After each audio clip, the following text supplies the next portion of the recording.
And we want to start with the nation of Western Sahara, the Sahrawi people who have been fighting for many, many years. Africa's last colony, Western Sahara, is often called, but you don't hear a lot about it. So we are happy to be discussing this topic and also many of the worldwide reverberations, including as it concerns solidarity with the Palestinian people. And we are very, very happy to be joined here once again by Mahjoub Maliha, who's the head of the External Relations Committee of CODESA, with its collective of Sahrawi human rights defenders in the Western Sahara. Mahjoub, thank you so much for being back with us. Thank you, Eugene. Thank you, Rania. Pleasure to be with you again. Well, it's really our pleasure to have you here. And I think some people may have seen Western Sahara in the news recently because Prime Minister Netanyahu held up a map of Africa, of North Africa, that had Western Sahara appropriately listed. And then, of course, within hours, he walked it back because of protests from Morocco, which has, of course, normalized relations with Israel. And, I think people maybe saw that headline, and that's maybe about all they saw or all they know. So, tell us something, if you could, about, the nature of Western Sahara and its colonial status. Well, thank you for having me. And before starting, let me just comment on Netanyahu holding the map, the correct map, by the way. And if I may say that it's not appreciated and it's not welcome. Colonial regimes seems to ally with each other. So from our side, we don't appreciate the position of Netanyahu, and we do really stand in solidarity with the Palestinian people and condemn the massacres, genocide, and ethnic cleansing committed against the Palestinian civilians in occupied Palestine. Western Sahara is indeed the last colony of Africa, located in northwest Africa, with borders with Morocco to the north, Algeria to the east, and Mauritania to the south and east. Western Sahara was a Spanish colony since 1884 till 1975, when Spain decided to withdraw from the territory, or abandon the territory to be more accurate, without fulfilling its commitment to the international law and completing the decolonization process in a treaty between Morocco, Madrid, Spain, and Mauritania to divide the territory among the two parties, the two neighboring countries.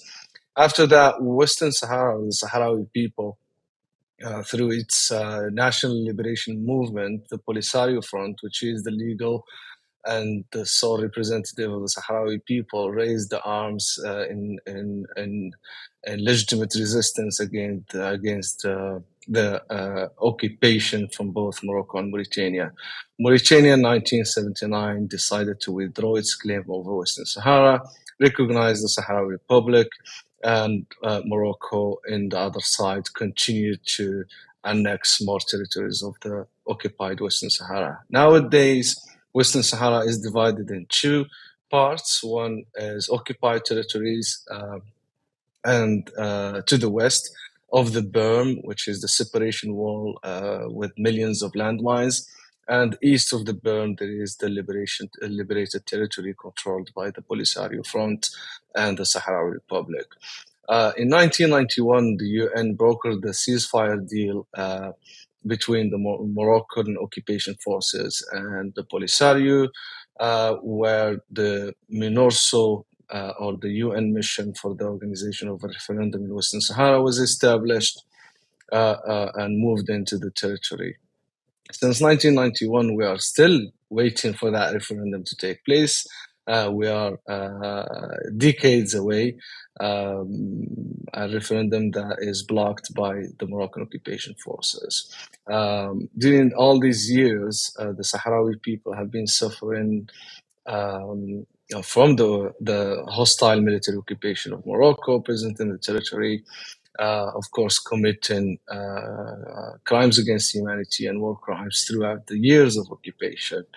On daily basis, the Sahrawi civilians are facing oppression by the Moroccan occupation forces, but we also see strategic colonial policies implemented in Western Sahara, such as such as the settlement and demographic transfer, demographic engineering in the territory, the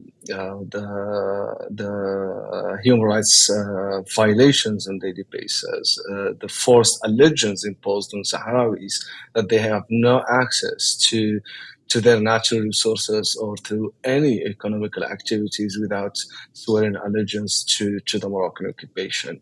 So I briefly try to summarize the situation in Western Sahara, which is most of the time referred to as the forgotten conflict in Africa.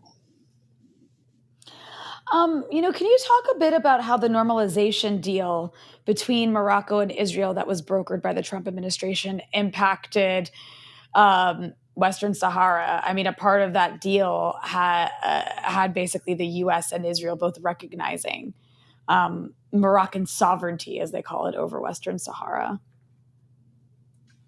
Um, well, let's first start from the legal basis of the question of Western Sahara. So, define the presence of Morocco in Western Sahara legally before we move forward into the political positions. So, Morocco, as confirmed and reaffirmed by international courts such as the International Court of Justice, and recently multiple times by the European Court of Justice, that Morocco has no sovereignty over Western Sahara. And Morocco has no administering capacity over Western Sahara because it is a Spanish capacity, and Spain cannot transfer that capacity to a third country without obtaining the consent of the people of Western Sahara. So the only description of Moroccan presence in Western Sahara is being a hostile military occupation, which continues to even violate the law of occupation by denying or refusing to recognize itself as an occupying power in Western Sahara. So searching for such legitimacy over Western Sahara made Morocco to basically put himself in the hands of the devil, broken or falling into what they call the so-called normalization.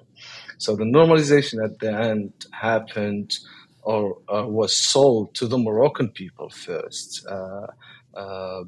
for arguing that the position in Western Sahara will be the priority number one for the people of Morocco. However, the proclamation made by President Trump back in that time remains without any legal value. Doesn't change anything in the legality of the question of Western Sahara, and that we have seen in the recent judgments by the European Court of Justice years and years ago. So this normalization or this Abraham Accord, as they wish to call it, did not change anything on the legal side of the question of Western Sahara, but it did change one major thing. It was received by the Moroccan occupation power as a green light to continue committing crimes against humanity, human rights violations, and breaches of all clauses of international law in Western Sahara. Well, I appreciate that context, and I was hoping you've mentioned it several times, to dig a little bit deeper on the human rights issues, because I know, especially in the occupied parts of Western Sahara, there's an extreme level of repression on anybody who expresses any sort of opposition to the occupation. I was hoping you could just talk a little bit more about how people in the occupied territories are subject to such significant restrictions. Yeah, the human rights situation in the occupied territory of Western Sahara is very severe. The Moroccan occupation forces have a mandate to crack down any voice dare to raise against the presence of occupation. And anyone who dares to object on the Moroccan presence in Western Sahara will face severe consequences. From normal civilians that are discriminated, children's at school are discriminated just for being Sahrawis. Women in the streets are are oppressed just for wearing the traditional Sahrawi clothes. And then when we move on to the activists or human rights defenders, students, trade unions, activists, those are the most targeted by the Moroccan occupation forces. We have dozens and dozens of activists in Moroccan prisons. Some of them are sentenced to life just because they are Sahrawis, just because they defend the very fundamental right of the Sahrawi people to self-determination. The plunder of natural resources is an ongoing crime for decades. Sahrawis have no access to those natural resources, while Morocco is trading those resources with multinational companies and with international organizations such as the European Union, for instance, in order to keep them or to maintain their silence over the situation on the ground. Currently, we have over 50 activists in Moroccan prisons, and just today, 2 Sahrawi students were sentenced to 10 years in prison just because of their activism supporting the right to self-determination of the Sahrawi people. We have seen houses put under siege, including the CODESA's president's house, who have been put multiple times under siege, preventing people from accessing it. And a couple of weeks ago, the family had a newborn, and they were not allowed to even receive visitors to congratulate them with the newborn baby. Women are put also under in a severe conditions. We have seen the case of Sultana Khaya, who was for almost 2 years under house arrest, and we keep seeing that. On a systematic basis. So the warning here that Morocco is committing grave human rights violations against the Sahrawi civilians, while the international community is ignoring that. And in the same moment, we have a UN mission in place in Laayoune, exactly where our organization is based. And that mission is the only mission in the world that has no mandate to monitor or protect human rights in Western Sahara. Can you imagine that?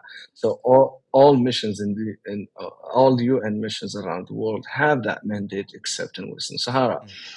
So that makes us, especially looking at the recent developments that we have seen in Gaza, that reveal the reality of the so-called Western powers or Western states, and reveal the reality behind those human rights slogans that has been waved for decades. And that brings us to put very, very important questions. Do we really have to be violent to be allowed to access or to exercise our fundamental rights? Do we need to be cleansed before the international community pay attention to our question? So Western Sahara in brief is a dark hole for the entire world. No international media have access to it. No international organizations have access to the occupied territory of Western Sahara, and no one really know what's going on except few reports that are prepared by local NGOs who are trying to echo the voices of the civilians in occupied territories, but that's still ignored by the mainstream media, who have different agendas and priorities. No, I think that's a critically important point, and that's why we were so honored that you would be willing to join us here on the show. I mean, quickly before we let you go, Mahjoub, how can people find more from your organization, CODESA? Well, unfortunately, we don't have a website yet. We're working on that, and hopefully soon it will be launched. But you can always follow the webpage, the Twitter page of CODESA, where we post regular reports. And just before closing that, Eugene, if you allow me, and Rania, Please. if you allow me to comment also on some recent developments. related to Spain that is the responsible over the occupation and the situation in Western Sahara, as it was the colonial power that didn't fulfill its commitment to decolonize Western Sahara. So recently we have seen the Spanish position on supporting the Moroccan proposal, so-called autonomy plan. In exchange of that, Sanchez has raised three major promises to the Spanish people. One of them was that he will get recognition from Morocco of Spanish sovereignty over Ceuta and Melilla, who are on borders with Morocco, and he promised also that Morocco will cooperate on the immigration issue, and also that he will have customs in place between Ceuta and the Moroccan borders. Those are the three main points that Sanchez used to sell that position, a major change in the Spanish position that didn't go through the parliament. He took it unilaterally, making these promises, but at the end, none of these promises has been realized. So that brings us to the question: what did Spain gain from such a position, while all these promises made to the Spanish people are not fulfilled? So to conclude, we remain holding Spain as responsible over what's happening in Western Sahara. Of course, Morocco is an occupying force in Western Sahara committing crimes, but that is under the umbrella of the European Union, Spain, and the United Nations as a whole. And thank you for having me. No, Mahjoub, thank you so much. That's Mahjoub Maliha, the head of the External Relations Committee of CODESA. Thanks so much for giving us some of your time here in the Freedom Side. Thank you very much. Thank you.